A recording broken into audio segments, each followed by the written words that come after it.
Some of the initiatives go to not-for-profit organizations, some don't. Like 6-Day Library Service obviously didn't go, well, I guess libraries are technically not-for-profits, but it didn't go to a community-based organization.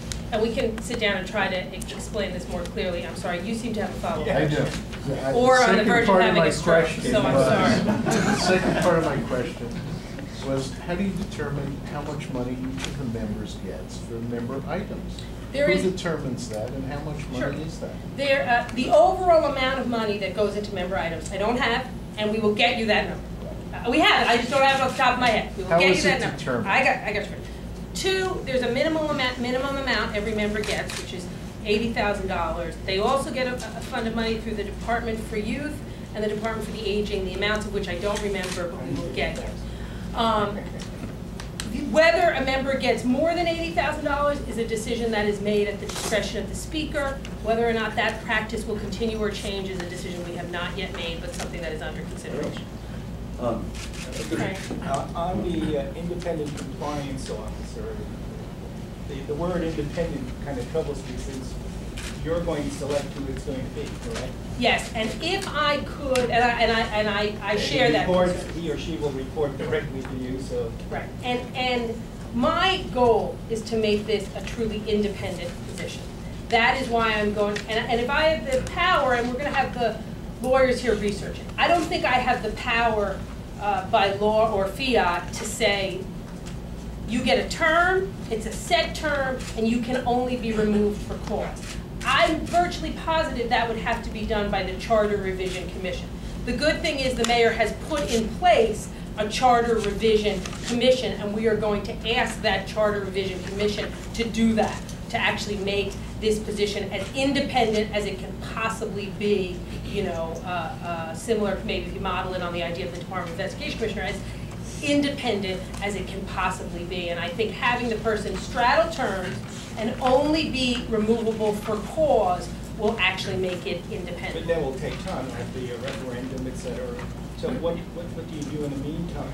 Is there going to be an entity to handle all this RFPs and what the members do and disclosures, et cetera? What we're going to do is a couple things. One, we are going to work with the Mayor's Office of Contract and others, and good government and other groups, on all the reforms we talked about today.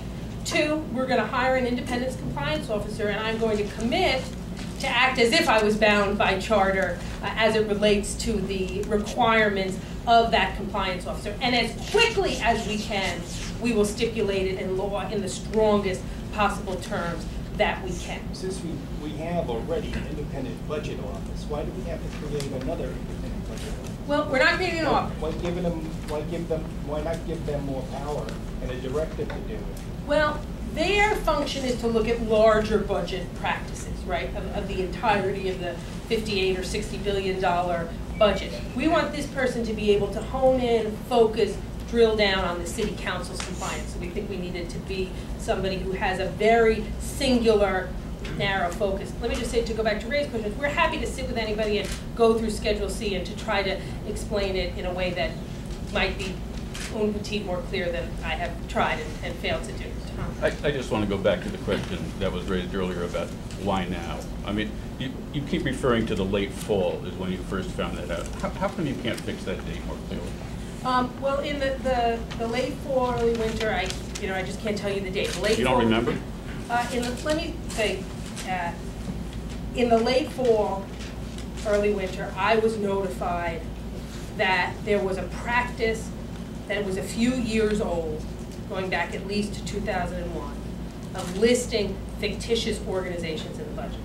In the late fall of 2007, I became aware of this multi-year practice of fictitious organizations. As soon as I became aware of that, my office notified the U.S. Attorney and the Department of Investigation. You know, I don't know whether we can pinpoint the date I had that meeting, but it happened. Maybe we can, maybe we can't, looking at my schedule. But the fact is, I didn't know what was going on, and as soon as we found out it was going on, we told the authorities. Obviously, I'm deeply troubled that it was going on. Obviously, I'm deeply troubled that I didn't know it was going on sooner. But what I can do now is 2 things. Cooperate with the U.S. attorneys and the Department of Investigations, which I am doing, And I can take every step possible to make sure that we deepen our commitment to reform. We really understand every practice that's going on in this institution as it relates to the budget. Well, just so I understand the timeline, if I can. You found out in the spring of '07, so May or June, right? That there were set-asides, that there were reserves from your finance division, correct? Let me say this. I have answered a great deal of questions on this matter. Well, let me just ask one more. Okay. After you found out in May or June, you then made other allocations according to information that your office released. Where did you think that money was coming from? About $1 million between May and June and the time you found out there were these shadow organizations. Where was that money coming from? We've given a great deal of information out about this topic.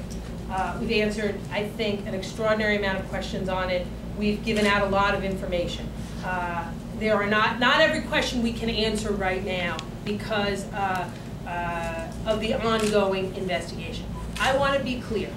As soon as I knew that there were fictitious organizations in the budget and that the reserve funds were not held in holding codes, as soon as I found that out, we told the Department of Investigations and the U.S. authorities and U.S. Attorney Office, and we are fully cooperating with them.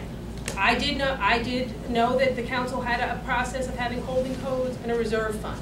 I did not know those were listed as fictitious organizations, and as soon as we found that out, we told the authorities, and we will fully cooperate with them as they look into that matter and any of the other matters that they're looking into.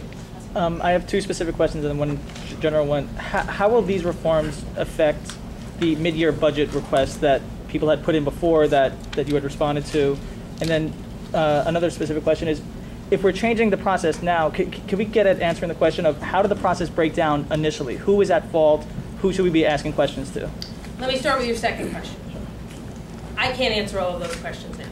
When we can answer those questions, we will answer those questions. We're in the midst of an investigation on a number of different matters. I don't even know what all the matters are with the Department of Investigations and the U.S. authorities. There are some questions we simply cannot answer, and I cannot answer that question now. Let me say, though, obviously, I am the Speaker of the New York City Council, and I take full responsibility for everything that happens in the New York City Council. The buck stops with me, and I take full responsibility.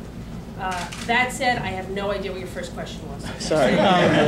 The mid-year budget request. Initially, money had gone from money that was being held into these other. Now I remember your question. So how will this affect that? The 2009 budget will not have holding codes or reserve funds. So if there are mid-year needs, mistakes that are made in the budget, anything like that, my colleagues and I will have to negotiate those needs with the mayor. And if money is allocated through a budget modification or some other process with the mayor's office, those additions or changes in the budget will be voted on publicly by the finance committee, by the city council, and any change that might be made resulting from those notifications will be updated and posted on the city council's website and in the database that I talked about before. Speaker, can I just follow up on Tom's question?